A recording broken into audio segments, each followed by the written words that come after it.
Camerounais, Camerounaises, je prends la parole ce jour afin de nous questionner sur les cas d'enlèvement et d'assassinat des activistes politiques, des journalistes, des citoyens dans notre pays, le Cameroun. Le cas le plus récent, le cas du journaliste Samuel Ouazizi. Nous ne comptons pas des centaines d'enlèvements qu'il y a tous les jours au Cameroun anglophone, soit par les soldats à la solde du régime du dictateur Biya, soit par quelques éléments indépendantistes. Ceci est grave au XXIe siècle, que des journalistes puissent être enlevés, torturés et assassinés. Bien évidemment, c'est le Cameroun sous la dictature de M. Paul Biya et de son clan. D'après les informations qui nous reviennent, contrairement à ce que l'opinion peut entendre ou a été préparée à recevoir, malgré les problèmes qu'il y avait entre M. Jean-Pierre Amougou Belinga et M. Martinez Zogo et l'un de ses amis, il nous revient que M. Jean-Pierre Amougou Belinga ne pourrait pas prendre le risque de faire enlever Martinez Zogo et surtout de l'assassiner. Vu que actuellement il y a une guerre de clans qui se passe au sein du pouvoir, les sources qui nous informent depuis le Cameroun, il revient que l'enlèvement et l'assassinat de M. Martinez Zogo aurait été orchestré depuis la présidence de la République, le secrétariat général. Ceci, c'est pour donner plusieurs pistes à nos forces de sécurité, aux éléments de la sécurité et aux forces de défense. Bien évidemment, M. Jean-Pierre Amougou Belinga n'est pas un enfant de cœur.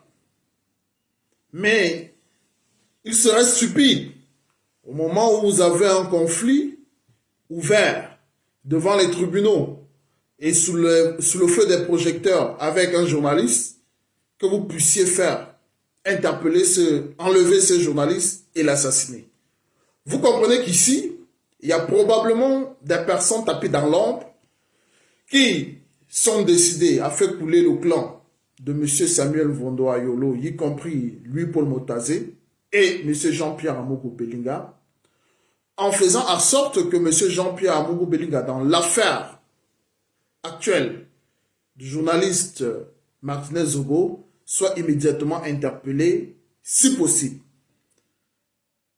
Encore une fois de plus, nous ne pouvons pas ici, de facto, écarter l'innocence de M. Jean-Pierre Amougou Belinga et son clan, mais nous pensons, au vu des éléments qui nous viennent, que le mot d'enlèvement et d'assassinat de M. Martinez Zogo, l'ordre a été donné depuis le secrétariat général à la présidence de la République, et qui dit secrétariat général à la présidence de la République, parle effectivement de M. Ferdinand Ngongo.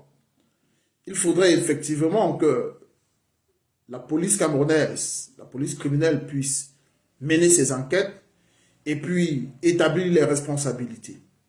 Toujours est-il que les informations que nous avons, ils doivent enquêter du côté du secrétariat général à la présidence de la République.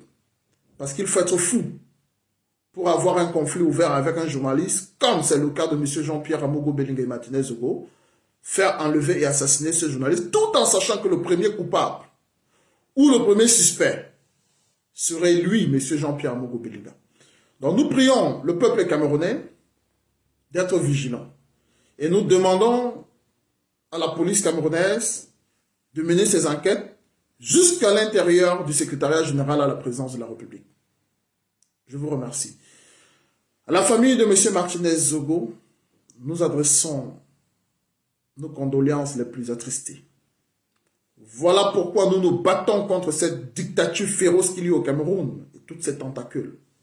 C'est pourquoi nous devons ensemble nous battre pour donner au Cameroun des institutions fortes, pour donner à notre pays la justice, l'égalité pour tous.